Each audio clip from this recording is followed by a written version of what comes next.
नमस्कार, आदाब, सत श्री अकाल। कैसे हैं आप लोग? स्वागत है हमारे YouTube चैनल पे जिसका नाम है जीएस बाय डॉक्टर ज़ीशानुद्दीन। देखिए, आज हमारे पास सबसे इम्पोर्टेंट टॉपिक है ऑटोमन डायनेस्टी, ऑटोमन साम्राज्य। ठीक है, ये वर्ल्ड हिस्ट्री का फेवरेट टॉपिक है।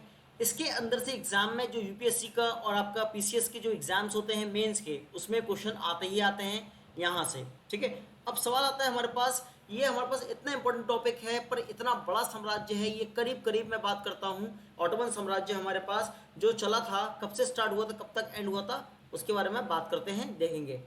देखिए, ये 1299 में स्टार्ट हुआ था 1299 के अंदर, और ये साम्राज्य 1922 तक चला है, 1922 तक चला है। आपने सुना होगा भारत में खिलाफत आंदोलन हुआ था, खलीफाओं का। ठीक है, जब इसका अंत होता है ऐसा साम्राज्य का, तो करीब करीब 623 साल ये आपका चल गया पूरा, मतलब 623 ईयर्स।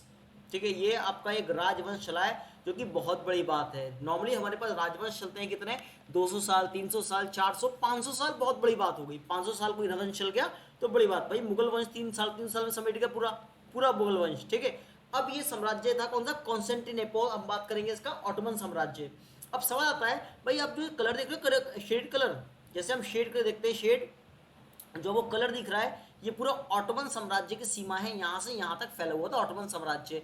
आपको लोकेशन बता देता हूँ। देखिए, कुछ भी हिस्ट्री पढ़ेंगे, कुछ भी पढ़ेंगे, ज्योग्राफी इंपॉर्टेंट है। ज्योग्राफी नहीं पता आपको तो आपका हिस्ट्री पढ़ना बेकार है। आपको ज्योग्राफी लोकेशन पता होना बहुत ज़रूरी है। जैसे ये वाला जो हिस्सा है, इसको कहते हैं ब्लैक सी, काला सागर। ठीक है, ये वाला हिस्सा है, इसको कहते हैं मरमरा सागर, मरमरा सी कहते हैं, मरमरा सागर। ठीक है, इसके बाद अगर हम बात करेंगे, ये जो ऊपर कंट्री है रशिया, ठीक है, रशिया पड़ती है। ये पड़ता है जो व्हाइट पोर्शन है, भूमध्य सागर, मेडिटेरेनियन सी। ठीक है, और ये वाला जो हिस्सा, नीचे वाला हिस्सा, ये अफ्रीका का है, अफ्रीका। ये वाला हिस्सा इस साइड आता है, ये यूरोप है पूरा, यूरोप। ठीक है, और इस साइड आता हूं, ये वाला इलाका पूरा एशिया का है।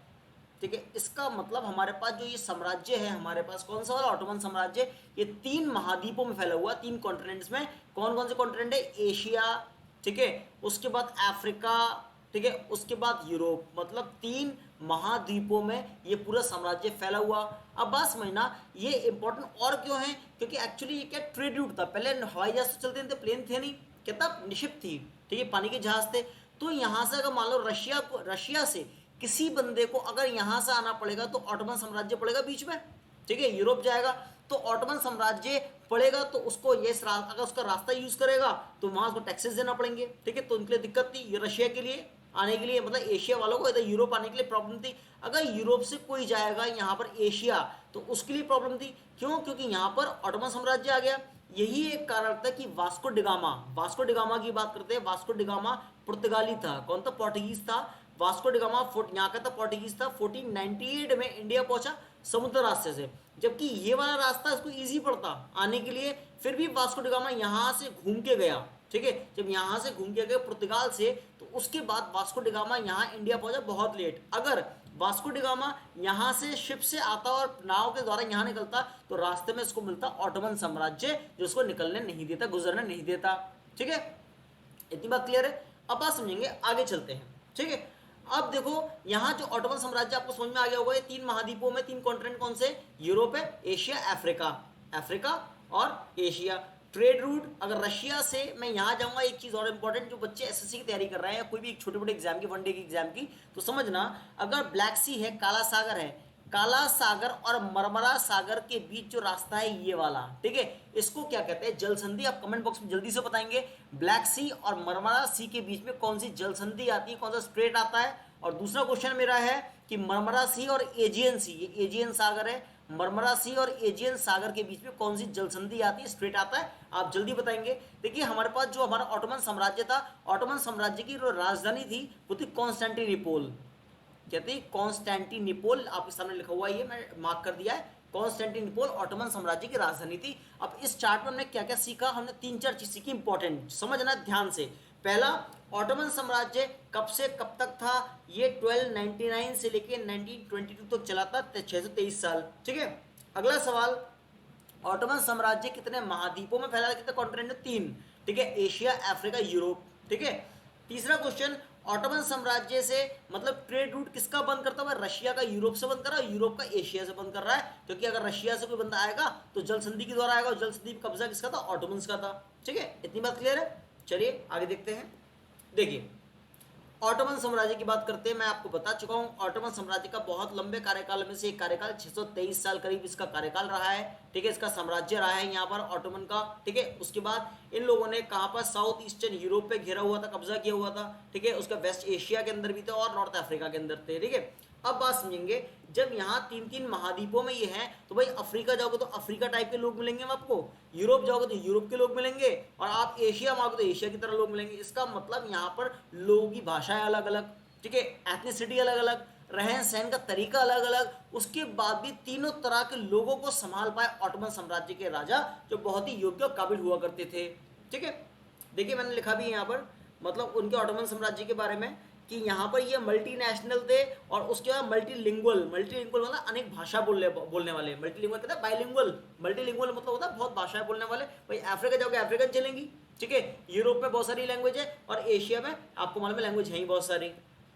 उसके अलावा देखिए हमारा टॉपिक की सीरीज बहुत बड़ी है, क्योंकि हमें यहाँ पर करीब, आप खुद जानते हो, 623 साल मुझे कवर करने हैं यहाँ पर, और 623 साल एक क्लास में तो पूरे हो नहीं सकते। ठीक है, तो आज हमारे पास हम पढ़ेंगे क्या?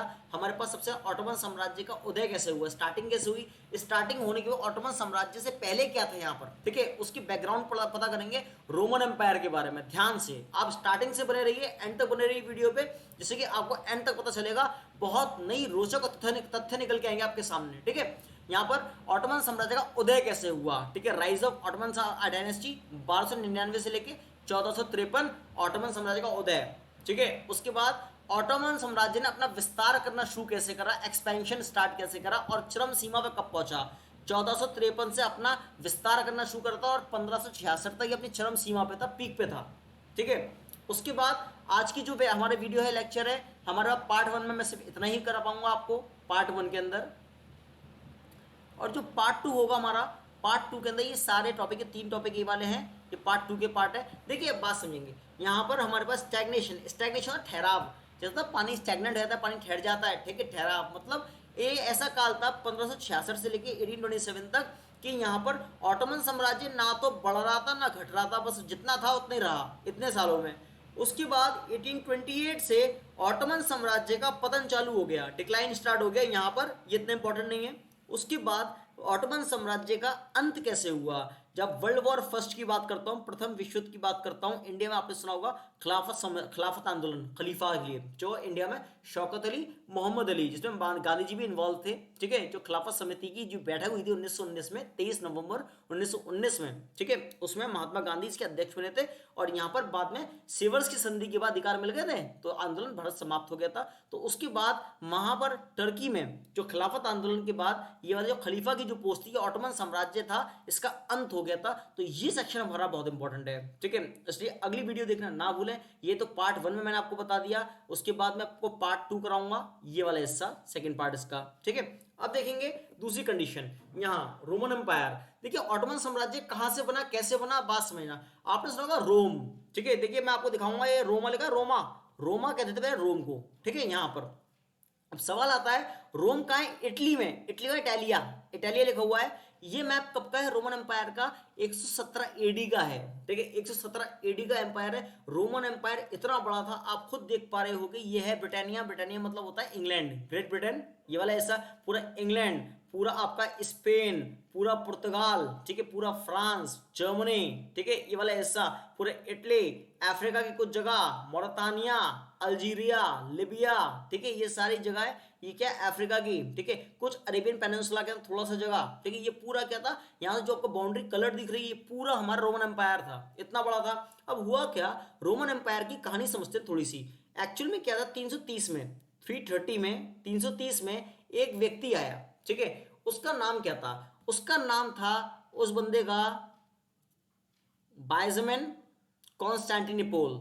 ठीक है, कॉन्स्टेंटाइन था उसका नाम, बाइजमैन कॉन्स्टेंटाइन। अभी आपके नाम दिखा दूंगा।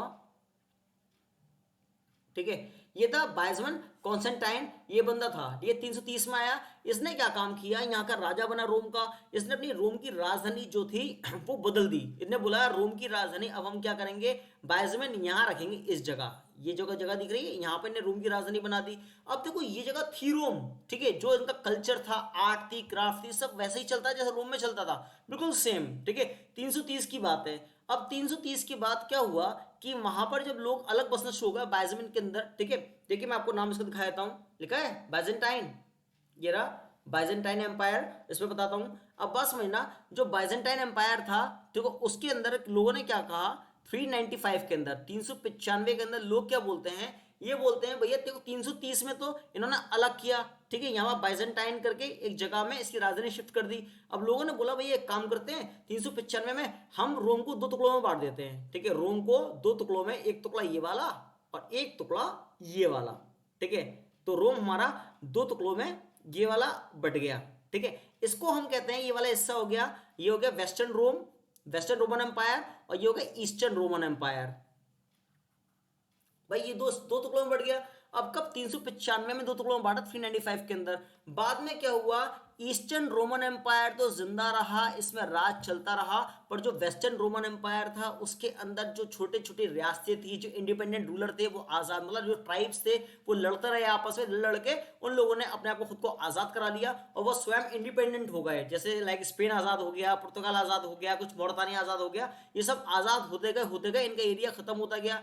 कुछ आजाद हो गए, कुछ पे जो ईस्टर्न रोमन एम्पायर वाले थे उन्होंने कब्जा करके अपना आगे अगले 100 साल में, मतलब 555 तक, 555 एडी तक इन लोगों ने कुछ हिस्से पे कब्जा कर लिया।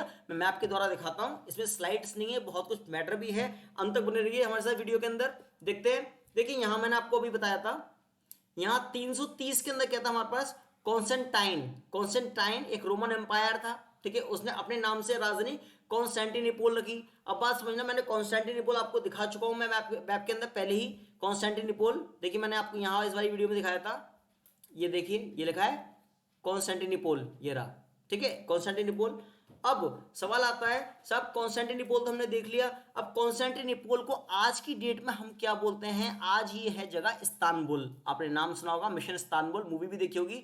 इस्तांबुल बहुत ही सुंदर जगह है, ठीक है। अब बात समझना, कॉन्स्टेंटिनोपल को आज हम इस्तांबुल बोलते हैं, और ये इसको सेकंड रोम भी बोला जाता था, दूसरा रोम भी बोला है, कि राजधानी ये बन चुकी थी मतलब इस्तांबुल के अंदर जाकर, ठीक है, इतनी बात क्लियर है। अब मैंने आपको बता चुका हूं, ये ट्रेड रूट था इंपॉर्टेंट, किसके बीच में, यूरोप के बीच में और आपका एशिया के बीच में, यूरोप और एशिया के बीच में एक बहुत इंपॉर्टेंट ट्रेड रूट था 1555 के अंदर, ठीक है। कब, 1555 के अंदर यहां क्या हुआ कि यहां पर ईस्टर्न रोमन एम्पायर ने वेस्टर्न रोमन एम्पायर पर कब्जा कर लिया, जैसे कुछ इलाके में हम देखते हैं आगे। देखिए यहां पर ये देख पा रहे हैं आप, ईस्टर्न वेस्टर्न। अब मैं आपको यहां पर एक बहुत इजी लैंग्वेज बताता हूं, देखिए मैंने क्या बताया था आपको, ध्यान से समझना।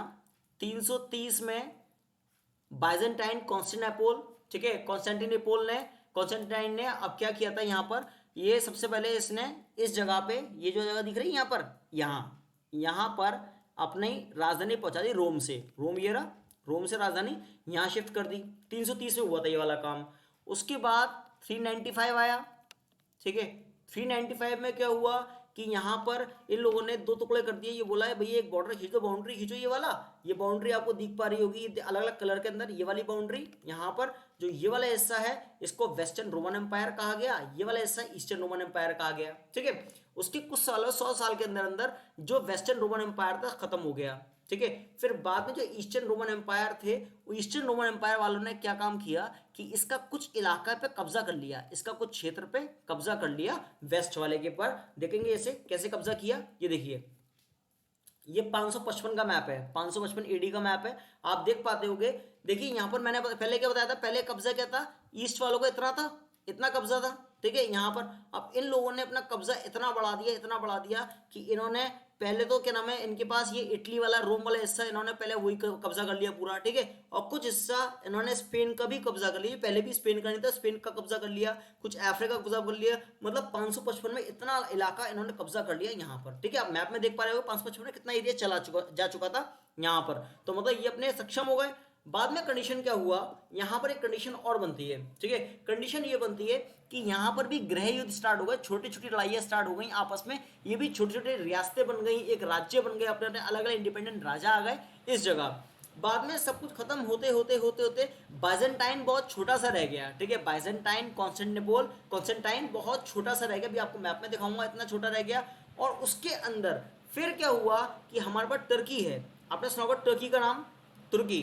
देखिए मैं आपको यहाँ दिखा दूँ, इस्तांबुल आप देख पा रहे हो, ये रहे इस्तांबुल, ठीक है यहाँ पर। और देखिए इस्तांबुल का ये जगह दिख रही ब्लैक स्पॉट है, ठीक है, यहाँ पर इस्तांबुल। और इस्तांबुल को पहले हम लोग कहते थे कॉन्स्टेंटिनिपोल, क्या कहते थे, कॉन्स्टेंटिनिपोल कहते थे इस्तांबुल को। यहाँ पर ये आपका लिखा हुआ है यहाँ, ठीक है, यहाँ पर और लिखा है आपका इम्पीरियो बाइजेंटिनो, मतलब बाइजेंटीन एम्पायर का यहाँ राज हुआ करता था। अब हुआ क्या, जैसे एग्जाम ज्योग्राफी के पॉइंट ऑफ व्यू से, जो टर्की है, टर्की को कुछ बच्चे हिंदी में तुर्की भी बोलते हैं, ठीक है, टर्की को तुर्की बोलते हैं। टर्की किस पठार के ऊपर, एग्जाम में सीजीएल में सवाल आ चुका है, टर्की किस पठार के ऊपर, किस प्लेटू के ऊपर है, आपका आंसर होगा एनाटोलिया। क्या आंसर होगा, एनाटोलिया, मतलब तुर्की जो है एनाटोलिया के पठार पर है यहाँ पर, या ये हम बोल सकते हैं एनाटोलिया पेनिनसुला बोलते हैं, प्रायद्वीप, क्योंकि ये तीन तरफ पानी से घिरा हुआ है। देखिए यहाँ पर ब्लैक सी है, यहाँ पर हम बात करेंगे एजियन सागर पड़ेगा, एजियन सागर, यहाँ मेडिटेरेनियन सी है, भूमध्य सागर। तो मतलब टर्की तीन तरफ पानी से घिरा है, तो ये क्या प्रायद्वीप भी है, पेनिनसुला भी है, इसको कह सकते हैं एनाटोलियन पेनिनसुला बोल सकते हैं, या एनाटोलियन प्लेटू ये बोल सकते हैं। अब देखिए यहाँ पर जब जंग हुआ, युद्ध हुआ, युद्ध के बाद यहाँ पर करीब हम बात करते हैं 1100 की, ठीक है, तकरीबन 1100 की बात है, सन 1100 की। 1100 के अंदर हमारे पास यहाँ पर एक नया एम्पायर आया, इसका नाम था सल्तनत रूम, ठीक है, मतलब रूम की सल्तनत, ठीक है, रूम की मतलब सल्तनत, रूम वहाँ की लैंग्वेज है, पर हम बोलेंगे रूम की सल्तनत, ठीक है। ये नया एम्पायर यहाँ पर आया। अब सवाल आता है हमारे सामने कि साहब ये नया एम्पायर आया, इसने कब्जा करना शुरू कर दिया, ये अलग हो गया अपने आप को, और जो हमारा कॉन्स्टेंटिनोपल और हमारा जो बाइजेंटीन था वो कितना रह गया, वो इतने इलाके में जो व्हाइट पोर्शन देख रही है, ये एरिया में सिमट कर रह गया छोटा सा, बस इतना एरिया इसका रह गया। बाइजेंटीन जो कभी रोम एम्पायर हुआ करता था 117 के अंदर, अब वो क्या नाम है सन 1100 में इतना छोटा रह गया सिर्फ, ठीक है, बाकी और रियासतें ले गए लूट पाट के इसको। उसके बाद ये एक और था सल्तनत रोम, ठीक है, रोम का मतलब यहाँ था बहुत सारा क्या हुआ, यहाँ पर भी गृह युद्ध छिड़ गए, छोटे छोटे से सिविल वॉर, ठीक है, सिविल वॉर हो गए। तो यहाँ पर छोटे छोटे लोगों ने क्या काम करा, एक राज्य बना लिया, अपने अपने राज्य बना लिया। राज्य को वो लोग क्या बोलते थे, बेलेक्स, राज्य को वो लोग क्या बोलते थे, बेलेक्स, ठीक, देखेंगे। देखिए बेलेक्स है यहाँ पर, देखिए जैसे हम देख रहे हैं बाइजेंटाइन एम्पायर इतना बड़ा है, मैंने आपको बताया ये पूरा रोम हुआ करता था, बाइजेंटाइन एम्पायर अभी ऑटोमन के पास नहीं है कुछ भी इसमें से, ठीक है, ये ऑटोमन एम्पायर ये वाला आ गया, ठीक है, जंदारिस, इन सबको क्या कहते हैं, बेलेक्स। ये राज्य हम लोग तो स्टेट बोलते हैं इंडिया के अंदर, पर ये लोग क्या बोलते हैं, बेलेक्स। अब बेलेक्स वर्ड कहां से निकला है, ये वर्ड आया है बे से, बे, और बे वर्ड कहां से आया है, इंडिया में, इंडिया में एक वर्ड है बेग, बेग, और बेग से एक वर्ड बनता है बेगम, ये टर्किश वर्ड है, ठीक है, बेग से एक वर्ड क्या बोलता है, बेगम, जो वाइफ को कहते हैं बेगम, ठीक है, बेगम मोहतरमा बोलते हैं। तो बेग से हम निकला है बेगम, ठीक है, और बेग कहां से आया है, बे से। और बे कौन होते थे, मतलब जो एक रियासत के मालिक होते थे, बेग मतलब एक रियासत के, डायनेस्टी के मालिक, एक राज्य के मालिक होते थे बे, और बे को, राज्य को क्या कहते हैं उनके, बेलेक्स, ठीक है, समझ में आ गया। इतनी चीज हमने देख के घुमा फिरा के बात की। यहाँ पर ये छोटे छोटे से बेलेक्स थे, ऑटोमन बेलेक्स था, ठीक है, जर्मियानदेस था, करासित था, ठीक है, बहुत सारे थे यहाँ छोटे छोटे राजवंश। अब ये मतलब जो हमारे पास यहाँ था रूम, सल्तनत रूम थी, रूम टूट चुकी थी, अलग अलग बेलेक्स में, अलग अलग राज्य में छोटे छोटे राज्य बन गए थे उसके अंदर, रूम के अंदर, पर कंट्रोल कहीं ना कहीं रूम कर ही रहा था इनको, ठीक है, टैक्सेस रूम लेता था, अपने सिक्के रूम चलाता, सल्तनत रूम अपने सिक्के चलाता था इनकी डायनेस्टीज के अंदर, ठीक है। देखिए अब हुआ क्या कि हमारे पास उस सल्तनत के अंदर एक ट्राइब थी, एक ट्राइब जनजाति थी, इसके अंदर काई जनजाति, क्या नाम थी, काई, काई ट्राइब थी, जनजाति थी काई।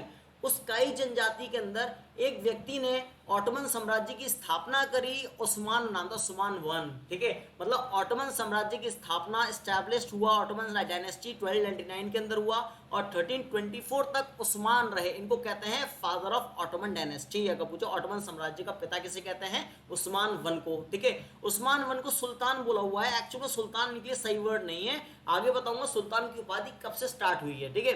इनको कहते हैं ऑटोमन साम्राज्य के कहते हैं इनको उस्मान वन बे। बे मीन्स इनका मतलब ये कब समझ में आया, बेग समझ में आ गया, भी बता दिया मैंने आपको। उसके बाद जब उस्मान वन बने राजा, ऑटोमन साम्राज्य की स्थापना करी, अब साम्राज्य है इनके पास तो राजधानी रखेंगे। इन्होंने अपनी राजधानी बनाई सौगत, ठीक है। सौगत का मतलब होता है द ड्रीम, ठीक है। सौगत का मतलब होता है द ड्रीम।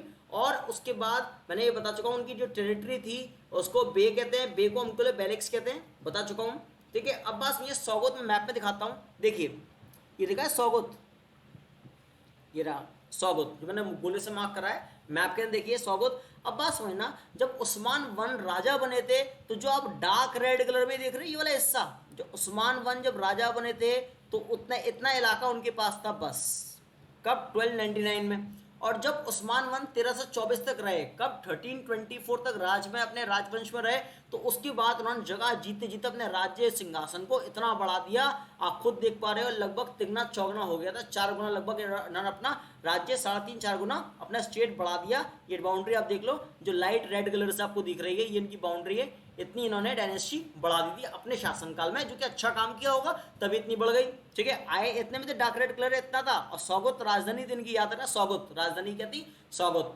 ठीक है, जो मैंने इसमें दिखा दिया आपको। और उसके बाद जब ये हटे अपनी पोस्ट से तो उसके बाद इनका राज्य बहुत बढ़ चुका था, विस्तार हो चुका था आगे वाली पीढ़ी को देने के लिए। उनके बेटे बाद में आए उरहान गाजी। कौन आया, उरहान गाजी। पापा के बाद बेटा आया, 1324 में आए और 1362 तक रहे, ठीक है। अब इनको वास्तविक संस्थापक माना जाता है किसका, ऑटोमन साम्राज्य का। क्यों माना जाता है, इनसे पहले उस्मान वन थे इनके पिताजी। उस्मान वन के शासनकाल में जो हमारे पास सुल्तान थे, मतलब हम इसको कहते हैं, क्या नाम है हमारे पास, रूम के सुल्तान, सुल्तान ऑफ रूम थे। तो सुल्तान ऑफ रूम अपने सिक्के चलाया करते थे इनके साम्राज्य में, किसके, वो आपके उससे पहले इनके पिताजी के साम्राज्य में सुल्तान, मतलब सुल्तान अपने सिक्के चलाते थे। पर जब ये यहाँ पर क्या नाम है, ये आया उरहान गाजी। उरहान गाजी ने क्या काम किया कि उनके सिक्के बंद करा दिए, बोला भैया आप अपने कॉइन नहीं चलाओगे, हम अपने खुद के कॉइन चलाएंगे, ठीक है। इन्होंने अपने खुद के सिक्के चलाना शुरू कर दिया अपने साम्राज्य में, ठीक है। अब इधर देखेंगे, जब यहाँ पर ये आए थे तो इनके पिताश्री इनको इतना इलाका दे गए थे, इनके पापा इनको कितना एरिया, जो डार्क रेड कलर में देख रहे हो आप लोग, ठीक है, ये जो एरिया था इनको इतना मिला था बस, जो पिताजी इनको दे गए थे, ठीक है। बाद में इनके शासनकाल 1362 तक चला, तो इन्होंने अपने शासनकाल में बहुत सी जगहें जीती। और जीतने के बाद जो आप देखो लाइट रेड कलर में जो भी इलाका है इन्होंने अपनी डायनेस्टी में इसको जोड़ लिया, ठीक है, अपनी रियासत में इस क्षेत्र को इन्होंने जोड़ा और अपना रियासत बहुत बड़ी कर ली। किसने, ये उरहान गाजी ने। अब हुआ क्या, उस टाइम जो बाइजेंटीन एम्पायर आप देख रहे हो मैप में, ये रहा बाइजेंटीन एम्पायर। बाइजेंटीन एम्पायर में भाइयों में युद्ध छिड़ के सिविल वॉर हो गया, ठीक है।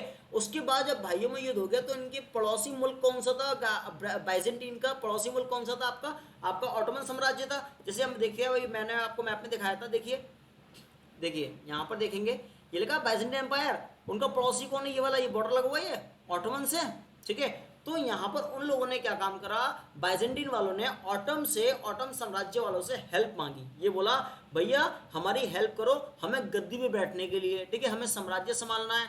तो वहाँ पर एक भाई था उनका, और बाइजेंटीन एम्पायर में जॉन फोर ने तो अपनी बेटी की शादी उरहान से करा दी। मतलब जॉन फोर ने अपनी बेटी की शादी किससे करा दी, उरहान से करा दी। जब उरहान से बेटी, मतलब इसका मतलब मैरिज अलायंस हुआ करते उस टाइम, उरहान से करा दी। और उसके बाद उरहान ने क्या काम करा, बुरसा नामक की एक जगह है उसको जीत लिया। बुरसा नामक एक जगह है उसको जीता उरहान ने, और वहां पर अपनी राजधानी ट्रांसफर कर दी। मतलब पहले राजधानी पापा की कौन सी थी, सौगत, ठीक है, और बेटे ने राजधानी क्या बना दी अपनी, बुरसा। बेटे ने राजधानी क्या बना दी, बुरसा। अब बात समझना, मैं आपको ये सौगत और बुरसा दिखाता हूँ। देखिए सौगत आपने ये देखा, पापा ने राजधानी और बेटे ने बुरसा, ये जगह दिख रही है बुरसा, तो बुरसा ये इसकी डायनेस्टी, अब इसी डायनेस्टी में आ रहा है, तो बुरसा नाम की जगह जीत के इन्हें बुरसा को राजधानी बना दी, यहाँ से यहाँ चेंज कर दी, ठीक है। मैप में आपको सब दिख पा रहा होगा, मैं दिखा रहा हूँ आपको, ध्यान से देखना, मैप में साइड में आपके जो लेफ्ट हैंड साइड में मैप मिलेगा आपको। अब देखो दूसरी कंडीशन, अब उसके बाद इसने उरहान गाजी ने क्या काम किया, एक शहर था यहाँ पर, कौन सा था, निकाय, निकाय शहर था जो कॉन्स्टेंटिनोपल के बाद दूसरा बड़ा शहर था निकाय, निकाय पे कब्जा कर लिया। 3 साल तक घेराबंदी करने के बाद निकाय शहर को जीत लिया।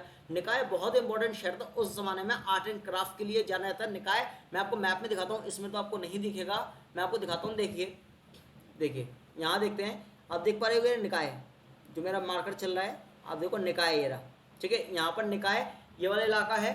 तो यहाँ हम बात करेंगे निकाय पे, इन्होंने मतलब सेकंड लार्जेस्ट सिटी है किसके, कॉन्स्टेंटिनोपल के बाद, कॉन्स्टेंटिनोपल के बाद दूसरी बड़ी सिटी कौन सी, निकाय है, ठीक है। जो 3 साल तक घेराबंदी करने के बाद इस पे कब्जा उरहान गाजी ने कर लिया, मतलब अपने शासनकाल में। जो इसके पिताजी साम्राज्य देगा इसका तिगना साम्राज्य कर दिया था इसने अपने शासनकाल में। साम्राज्य बढ़ता जा रहा है, अभी कम नहीं हुआ है। आगे देखते हैं, उनके बाद मुराद वन, मुराद वन की बात करते हैं, बहुत ज़्यादा इंपॉर्टेंट आदमी है।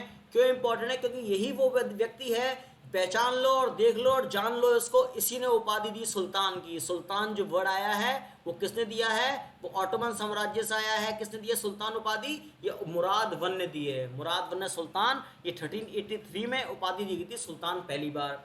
मुराद वन ने तो बहुत अच्छे काम करे। इसने क्या काम किया, अपने साम्राज्य को इतना फैला दिया, इतना फैला दिया कि पूरा बाल्कन क्षेत्र, जो बाल्कन एरिया है, ठीक है, अपने अंडर ले लिया। बाल्कन मतलब पूरे यूरोप का दक्षिणी भाग, यूरोप का साउथ ईस्टर्न पार्ट है बाल्कन रीजन, उसको अपने अंडर ले लिया, ठीक है। और इसने मजबूर कर दिया बाल्कन राज्य में जो भी देश आते हैं उनको ट्रिब्यूट देने के लिए, मतलब उन लोगों ने मतलब कुछ पैसे लेता था, वसूल, देखो हाथ ही फैला रहा है पैसों के लिए, लाओ भैया वसूली दो, वसूली दो, हमें वसूली चाहिए, पैसा चाहिए, ठीक है। पूरे बाल्कन से ट्रिब्यूट लेना, और प्लस बाइजेंटाइन से भी ट्रिब्यूट लेता था, क्योंकि बाइजेंटाइन राजा बहुत कमजोर पड़ चुके थे, क्योंकि उनके एक राजा ने उरहान इसके पापा से शादी करा दी थी, मतलब इसकी मम्मी थी, राजाओं की मम्मी नहीं होती थी, मतलब बहुत सारी होती थी सौतेली माएँ, ठीक है। यहाँ पर तो बाइजेंटाइन की बात करते हैं, बाइजेंटाइन के मतलब रिश्ते में मामा वाला लगे वो लोग, ठीक है। तो वहाँ पर उनसे भी बोलते, उनको मजबूर कर दिया कि हमें आपको, आप पे हम अटैक नहीं करेंगे, आप जब तक हमें ट्रिब्यूट देते रहोगे, हमें पैसा देते रहोगे यहाँ पर, ये वाली बात। अब मैं आपको बाल्कन सिटीज दिखा देता हूँ यूरोप के अंदर, देखेंगे, देखिए द बाल्कन्स लिखा है, द बाल्कन्स। बाल्कन्स में क्या क्या आता है यूरोप के अंदर आज, रोमानिया, ठीक है, Moldova, Croatia, Slovenia, Bosnia, Montenegro, Serbia, Kosovo, मकदूनिया, मैसेडोनिया, अल्बानिया, ग्रीस, बुल्गारिया, ठीक है। ये क्या है, सब बाल्कन है। इतने देशों पे, मतलब यूरोप के बाल्कन कंट्री पे कब्जा करा किसने, मतलब अपना राज्य किसने स्थापित करा, ये करा किसने, मुराद वन ने, ठीक है। समझ में आ गया बाल्कन कितना बड़ा है, मैंने आपको मैप में दिखा दिया यूरोप का। ये जगह सिर्फ इसके पास आ गई, मुराद वन के पास आ गई, और ये सब लोग ट्रिब्यूट देते थे, मतलब इन्हें कठपुतली राजा बैठा रखे थे, बोला था कि भैया वहाँ से ट्रिब्यूट दिया करो हमें यहाँ पर। और इसने एक काम और करा, यहाँ पर जेनेसरीज की स्थापना करी। अब ये जेनेसरीज क्या होता है वो समझाता हूँ आपको, मतलब बहुत फुर्सत में समझना ध्यान से, बहुत इंपॉर्टेंट चीज़ है ये। जेनेसरीज क्या होता है, देखिए जब हम बात करते हैं कि इसके पापा और दादा जो जगह दे गए थे, वो देखो रेड कलर में देख रहे हो, रेड कलर में ये पिताजी की और दादा की जगह थी ये वाली। और इसने जो अपने राज्य में जगह जोड़ी है पूरा बाल्कन रीजन, जो पिंक कलर दिख रहा है, पिंक कलर, ये इलाका पूरा इसने अपने राज्य, अपने साम्राज्य में जोड़ लिया मुराद वन ने। अब बात समझना, यह जेनेसरीज क्या होता है, जेनेसरीज की शुरुआत की थी। जेनेसरीज एक तरह के फौजी होते हैं। इसकी कहानी समझना क्या है, मतलब जो बाल्कन राज्य भी आपने देखा, बाल्कन जो मैंने आपको बताया, बाल्कन स्टेट था, बाल्कन राज्य में यूरोप के अंदर है, तो वहाँ क्रिश्चियन लोग रहते हैं। कौन रहते हैं, क्रिश्चियन, ठीक है। क्रिश्चियन लोगों में, परिवारों में 8 साल से लेके 18 साल तक के कोई बच्चे हैं, लड़का है 8 साल से 18 साल तक के कोई बच्चे हैं, यहाँ के फौजी, मतलब ऑटोमन साम्राज्य के फौजी साल 2-3 साल में एक बार जाते थे, और वहाँ घोड़े पे उनके बड़े बेटे को, जो 10-12 साल का, 13 साल 14 साल तक का बच्चा होता था, उसको उठा लाते थे। अब भाई उसको, बच्चे को उठा लाए, किडनैप कर लाए, मान लो 14 साल का बच्चा है, किडनैप कर लाए, उसको लाके कहाँ रखा है इन्होंने रखा उसको लाके अपने यहाँ, मतलब ऑटोमन साम्राज्य में, ऑटोमन डायनेस्टी में रखा यहाँ पर। क्योंकि ऑटोमन्स के बीच में रहेंगे तो ऑटोमन का रहन सहन, पहनावा, खान पीन, कल्चर, ये सब जान पाएंगे, ट्रेडिशन ऑटोमन्स के, ठीक है, उनके बीच में। और उनको बच्चों को 14 साल की एज में, जो भी जिस एज में बच्चा आया है, उसको आर्मी की ट्रेनिंग देते थे, आर्मी की ट्रेनिंग। और उस बच्चे से बोलते थे कि आपको शादी नहीं करनी जिंदगी भर, ये शादी नहीं कर सकता बच्चा, ठीक है। और इस बच्चे को एक पोस्ट मिलती थी, इसका नाम था जेनेसरीज, जेनेसरीज पोस्ट मिलती थी। ये कौन होते थे? ये जो राजा होते थे, राजा के पर्सनल गार्ड होते थे। मतलब जैसे ये क्यों रखते थे, ऐसा क्यों करता था राजा, मतलब मुराद ने क्यों शुरू किया था इसको, इसका रीजन बताता हूँ आपको। मतलब किंग के पर्सनल सिक्योरिटी गार्ड थे ये। एग्जाम्पल, जैसे मान लो कभी कभी क्या होता है, आपने सुना होगा सेना ने विद्रोह कर दिया, अगर राजा के सारे सैनिक विद्रोह पर उतर जाए ना, तो ये इसके ऐसे पर्सनल सिक्योरिटी गार्ड होते थे, ये विद्रोह नहीं करेंगे, जान दे देंगे उसके लिए पर विद्रोह नहीं करेंगे। पर हमें लग रहा है यार ये उठा के लाया है, किडनैप करते थे, बच्चा क्रिश्चियन है, उसको लाके इस्लाम में कन्वर्ट करा रहे हैं लोग स्टार्टिंग में, बाद में बंद कर दिया था, बाद में नहीं करते थे। स्टार्टिंग में क्रिश्चियन को उठा के लेकर आए और यहाँ इस्लाम में कन्वर्ट कराया है इस बंदे को, ठीक है। और उसके बाद ये बंदा क्या नाम है, मतलब उनके लिए काम करता था, पर ये गुलाम नहीं था, स्लेव नहीं था, इसको सैलरी मिलती थी, इसको पैसा मिलता था, ठीक है, इसको पैसा दिया जाता, सैलरी दिया जाती थी। उसके बाद इसके काम के हिसाब से इसको बहुत हाईएस्ट, मतलब बहुत ऊंचाइयों तक जा सकता था ये बंदा। और बाद में ये जो जॉब थी, जो जेनेसरीज की जॉब थी, ये बड़ी, मतलब कहते हैं ना, ऑटोमन साम्राज्य बड़ी प्रतिष्ठित जॉब थी। लोग तरसते थे काश हमारे बच्चे को ले जाए, और लोग अपने बच्चे छोड़ के जाते थे, लोग हमारा बच्चा है इसको आप ट्रेंड करो, क्योंकि वो शादी नहीं करे, पर ये कहते हैं ना, लोग अपने आप खुद प्रतिष्ठा मानते थे कि ये कौन से मतलब जेनेसरीज है। आर्मी, कौन सी आर्मी में? जेनेसरी के अंदर है, ठीक है। समझ में आ गया, मतलब बहुत बड़ा आर्मी, मतलब ये कह सकते हैं कि ये आर्मी के अंदर थे।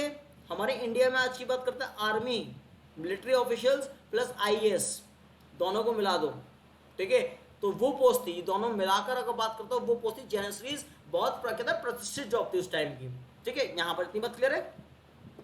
अब देखो यहाँ उसके बाद एक आए यिल्दिरिम बायाजिद, भाई ये इनका नाम ही यिल्दिरिम है, ठीक है, सरनेम बड़ा खतरनाक है यिल्दिरिम, ठीक है।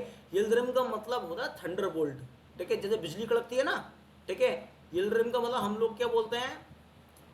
थंडर बोल्ट, ठीक है, थंडर बोल्ट होता है, थंडर बोल्ट। और इनका नाम बायाजिद वन है, ये 1389 में आया और 1402 तक रहे। भाई थंडर बोल्ट नाम है तो ना तूफान की तरह काम करा। तूफान की तरह काम क्या किया इन्होंने कि इन्होंने जो क्रूसेडर्स थे, मतलब इन्होंने निकोपोलिस, निकोपोलिस नाम की जगह बुल्गारिया में है, 1396 में क्रूसेडर्स को हराया। जैसे मैं आपको दिखाऊँ निकोपोलिस कहाँ पड़ेगा, देखिए इस मैप में देखेंगे हम, देखिए मैं मार्क कर रहा हूँ मैप के अंदर, गोला लगा रहा हूँ ब्लैक कलर से, निकोपोलिस लिखा हुआ ये बुल्गारिया के अंदर है निकोपोलिस, ये मैंने मार्क कर दिया, ये वाला इलाका, ठीक है। देखिए इन्होंने मतलब यहाँ पर निकोपोलिस बुल्गारिया में उनको हराया क्रूसेडर्स को, ठीक है। उसके बाद ये चाहते क्या थे यिल्दिरिम, ये चाहते थे कॉन्स्टेंटिनोपल पे कब्जा करना। भाई कॉन्स्टेंटिनोपल देखिए, हम मैप में अगर बात करते हैं यहाँ पर, देखिए अभी भी मैं ये मार्क कर रहा हूँ यहाँ पर, ये वाला इलाका आप देखिए, गोला जो मैंने करा सर्कल, यहाँ ग्रीन कलर का दिखा, ग्रीन कलर, ठीक है।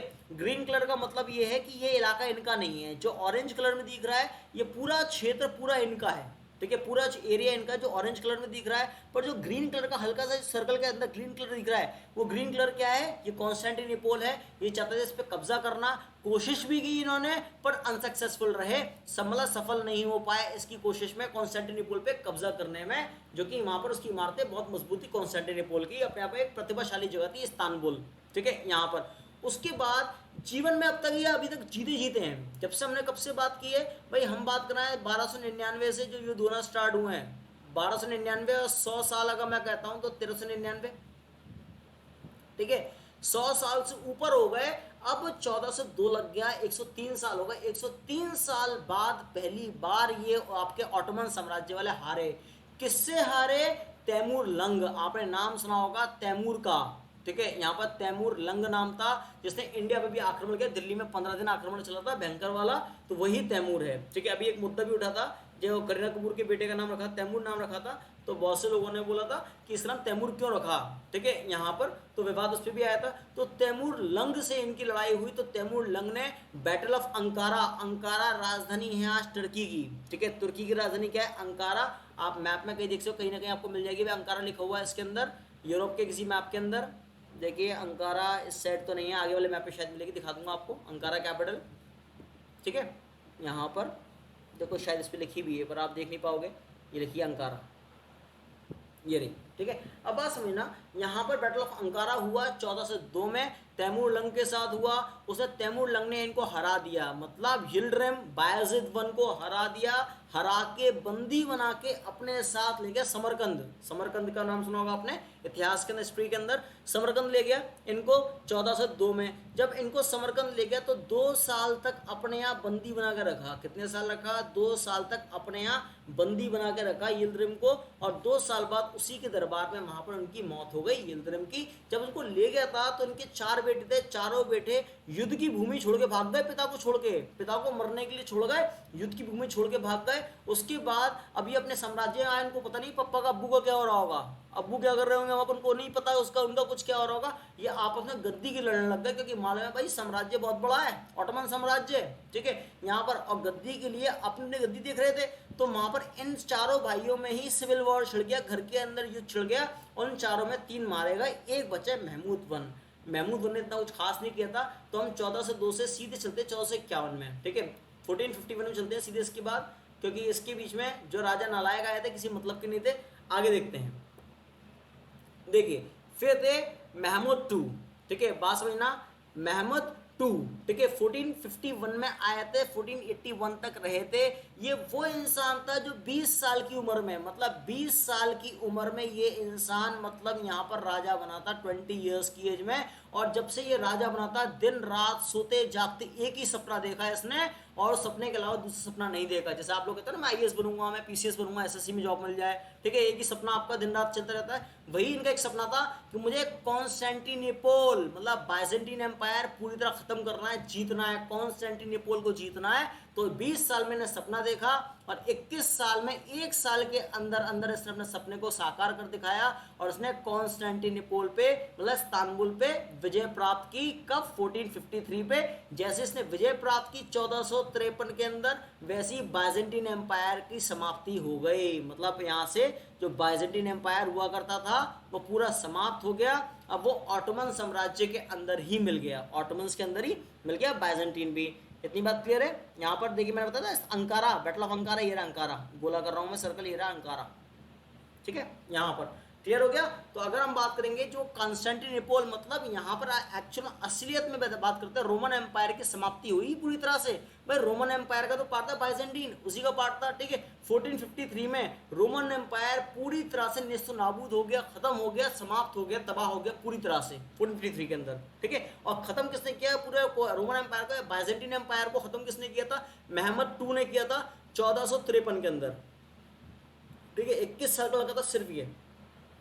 अब ये इतना होशियार, इतना समझदार लड़का था, इसने क्या काम करा, जब उसको खत्म करा बाइजेंटीन एम्पायर को, इसने जब कॉन्स्टेंटिनोपल आज़ाद हो गया, इसके राज्य में आ गया, तो उसने अपनी राजधानी कॉन्स्टेंटिनोपल बना ली। इसने अपनी राजधानी क्या बनाई? कॉन्स्टेंटिनोपल बना दी महमद टू ने, ठीक है। जैसे मैंने आपको स्टार्टिंग में बताया था, देखिए आप लोग देख पा रहे होंगे, देखिए मैंने बताया था सौगत किसकी थी? उस्मान की राजधानी थी।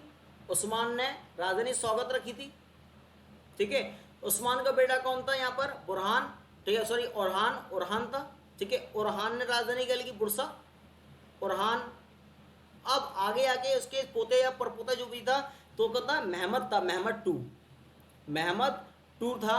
महमद टू ने राजधानी अपनी कौन सी करी? Constantinople, Constantinople. तो मतलब यहाँ पर राजधानियां बदलती आ रही है वंश के साथ साथ, ठीक है। आपको इतनी बात क्लियर हो गई? आगे देखिए, ये मतलब आर्ट एंड कल्चर में बहुत कला प्रेमी था, ठीक है। ये मतलब बहुत ज़्यादा कला प्रेमी थे। इसने क्या काम करा? बहुत सारे पॉलिटिकल और सोशल बदलाव करे, मतलब कहते हैं राजनीतिक और सामाजिक बदलाव करे बहुत सारा, ठीक है। आर्ट एंड कल्चर को प्रोत्साहित करा, ठीक है। उसके बाद पैसा इतना हो गए थे साम्राज्य के बाद, इतना पैसा इकोनॉमिकली इतने स्ट्रांग हो चुके थे कॉन्स्टेंटिनोपल आने के बाद, इनका फाइनेंशियली स्ट्रांग इतने थे। जैसे एग्जांपल, हम लोग अगर शरबत पीते हैं आज, तो शरबत रूह अफ़ज़ा ले आएंगे, शरबत पियेंगे। ये लोग क्या करते हैं उस जमाने के अंदर 1453-54 में अब शरबत पिया करते थे, तो क्या करते हैं, शरबत आज पीना है तो इनके कुछ लोग खच्चर पे जाते थे, 50-60 किलोमीटर दूर वहां से पहाड़ों से बर्फ लेकर आते थे, जब शरबत बनता था उनके यहाँ, ठीक है। इतने लेविश लाइफ जीते थे वो लोग वहां की। देखो मतलब इकोनॉमिक पैसा बहुत है इनके पास, क्योंकि पूरे ट्रेड रूट पे कब्जा इनका था, जो जमीन से समुद्र के द्वारा जो व्यापार होता था उस पे एशिया से यूरोप इनकी मर्जी किए बिना, इनको टैक्स दिए बिना कोई शिप आगे नहीं बढ़ेगी जब तक इनको टैक्स नहीं मिलेगा। और यहाँ पे राजधानी कॉन्स्टेंटिनोपल, बुरसा से लेके कॉन्स्टेंटिनोपल इन्होंने ट्रांसफर कर दी राजधानी यहाँ पर। इन्होंने स्टार्ट कर दिया उस टाइम एक तोपकापी पैलेस बनाना, मतलब अपने शासनकाल में एक महल था तोपकापी पैलेस। उस महल को बनने में 40 से 50 साल लगे थे, मतलब समझो 50 साल में वो महल तैयार हुआ था बन के। हम इंडिया में ताजमहल बोलते हैं 22 साल में पूरा हुआ था, 22 साल में ये महल तोपकापी पैलेस बनने में कितने वर्ष लग गए, लोग आते आते तो 40 से 50 साल हो गए, उसको टाइम लग गया बनने में। आप देख सकते हैं यहाँ पर, देखिए ना उस साइड कट रहा था, मैं आपको यहाँ बता देता हूँ उसके बारे में।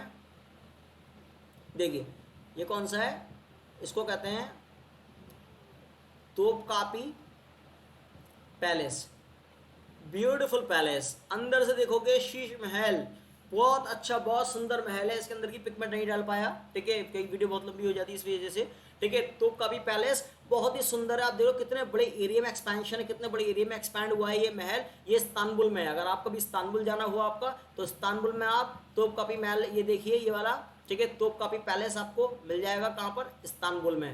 और एक चीज़ और, यहाँ पर 1500 साल पुराना म्यूजियम है यहाँ पर, हेगिया सोफिया। हेगिया सोफिया, ये अगर इस्तांबुल गए और ये नहीं देख कर आए तो कुछ देख कर नहीं आए, ठीक है। बहुत सारी मूवीज के अंदर इसको दिखाया गया है हेगिया सोफिया को। जैसे मैं इसका थोड़ा इतिहास बताता हूँ आपको थोड़ा सा, इस्तांबुल के अंदर ये भी, ठीक है। जैसे ये क्या नाम है, पहले कॉन्स्टेंटिनोपल के अंदर था, बात समझ ना, कौन सा मतलब इस्तांबुल,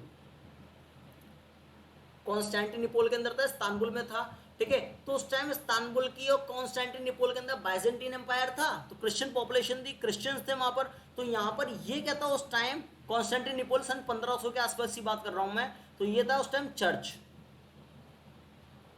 चर्च था। जैसे ही इनके कॉन्टैक्ट में आया मोहम्मद टू के, ठीक है, इसको कन्वर्ट करके बना दिया मस्जिद। ये मस्जिद बन गई, मॉस्क बन गई।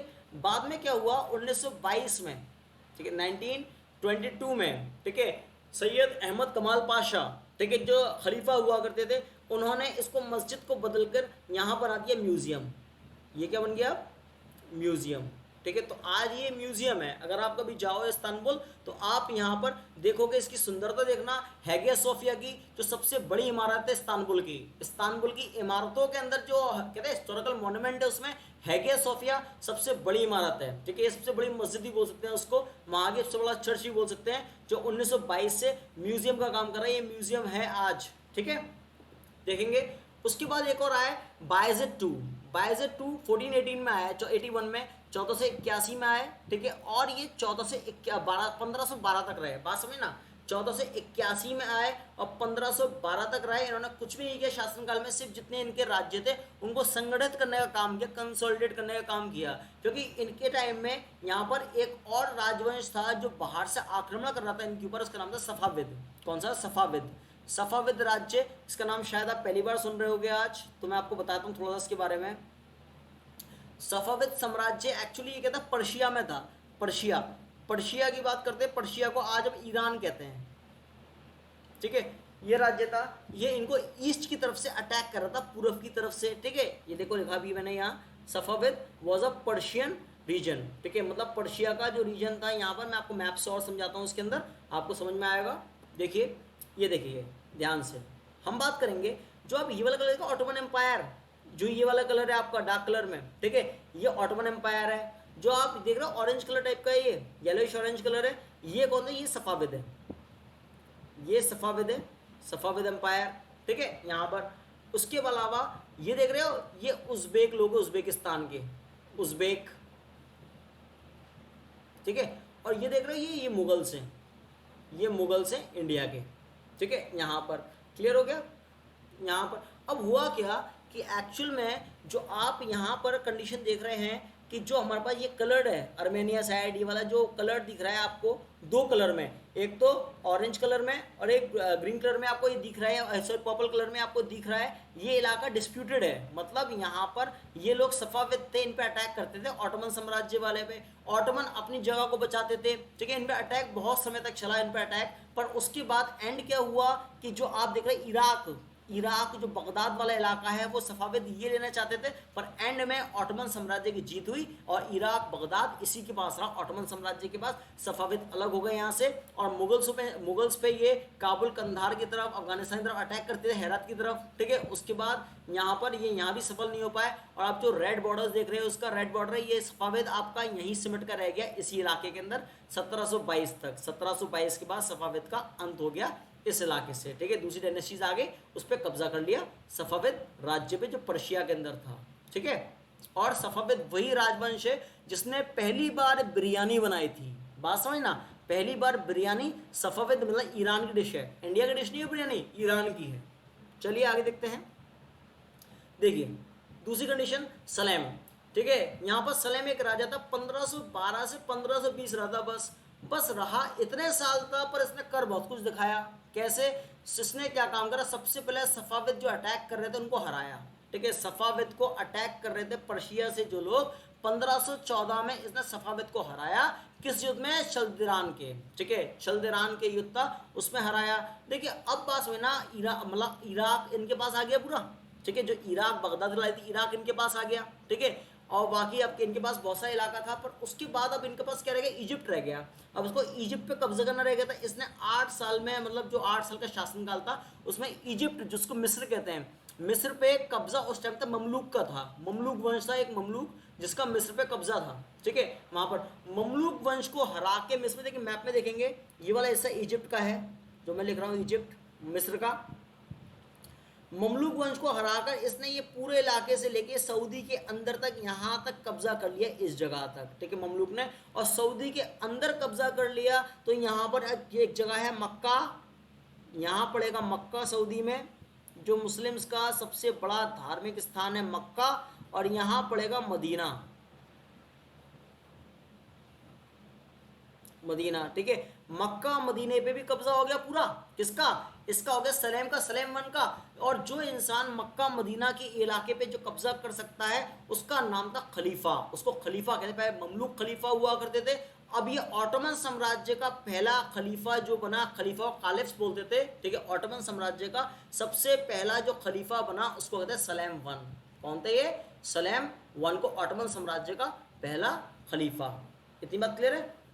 देखिए ऑटोमन साम्राज्य का पहला खलीफा सलेम वन। आगे देखिए मक्का मदीना, आप देख पा रहे हो कि ये रहा मक्का मदीना, काबा, ये कहते हैं काबा शरीफ है, ठीक है। काबा शरीफ, यहाँ करोड़ों की तादाद में पॉपुलेशन हर साल पहुंचती है, करोड़ों लोग होते हैं पूरी दुनिया भर से।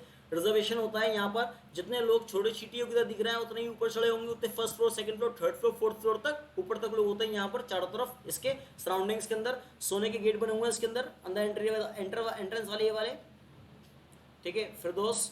अब आगे देखेंगे यहाँ पर, अब हम बात करेंगे इसके बाद I think Suleiman the Magnificent, Suleiman the Magnificent, Suleiman one the Magnificent. भाई नाम में मैग्निफिसेंट लगा है तो अच्छा काम ही किया होगा, ठीक है। इनको हम लोग बोलते हैं Suleiman the Magnificent, but India का इनका शासनकाल था 1520 से लेके 1566 तक, मतलब बहुत लंबा, one of the longest tenure था इनका, सुलेमान का, ठीक है। इन्होंने मतलब इनको यहाँ पे जो आपके ऑटोमन साम्राज्य में इनको कहते हैं कानूनी सुल्तान सुलेमान कहते थे इनको, कानूनी सुल्तान सुलेमान, क्योंकि ये कानून पे बहुत ज़्यादा ध्यान देते थे, लॉ एंड ऑर्डर। बोलते थे इंसान के पास लॉ एंड ऑर्डर नहीं है, किसी को न्याय नहीं मिला तो हमारा राज्य करने का मतलब क्या है, ठीक है। इंसान को पहले न्याय मिलना चाहिए, तो न्याय पे बहुत ज़्यादा ध्यान देते थे लोगों को न्याय दिलवाने के अंदर सुलेमान।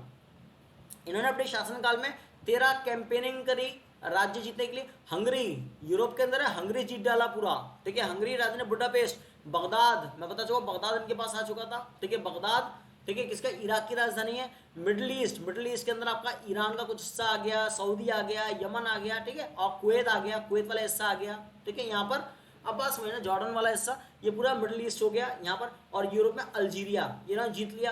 ये अपनी विजय करते करते जीते जीते ये आगे जा रहे थे, पर इन्होंने जिंदगी में पहली बार हारे। ये पहली बार जब हारे कहाँ पर? वियना में। वियना ऑस्ट्रिया की राजधानी है, वियना तक नहीं पहुंच पाई है।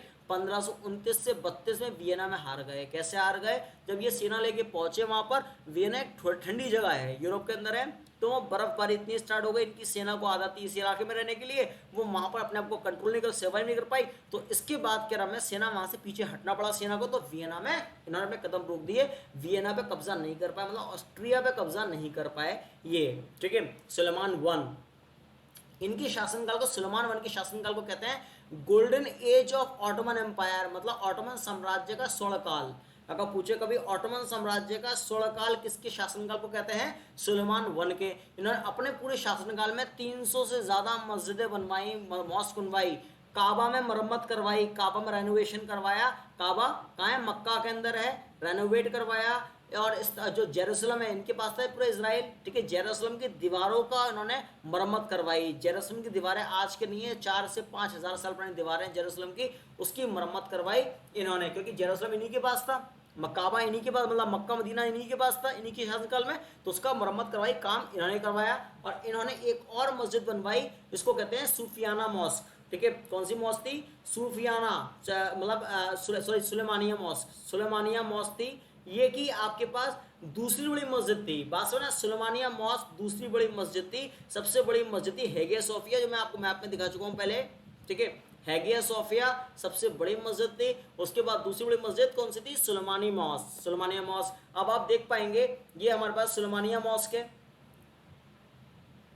इसका डोम जो देखो आप कितना बड़ा है, डूम डूम दिख रहा है यहाँ पर, इतने बड़ा आकार में इसका मीनार है, डूम है, ठीक है। तो सुलेमानिया मस्जिद ये वाली है। अब आप देख सकते हैं 1566 में, 1566 में ये साम्राज्य कितना विस्तार, कितना विशालकाय हो चुका था। इसके पास पूरा यहाँ पर जितना भी मेडिटेरेनियन सी, भूमध्य सागर हमारे पास है, ठीक है, पूरा मेडिटेरेनियन सी का जो कोस्टल बाउंड्री है पूरी इसने कवर करी लगभग, ठीक है। पर ये हाँ स्पेन की साइड, पुर्तगाल की तरफ नहीं पहुंच पाए थे, इटली की तरफ नहीं पहुंच पाए, पर ये लगभग चीजें इन्होंने यहाँ से यहाँ तक कवर कर ली, ठीक है।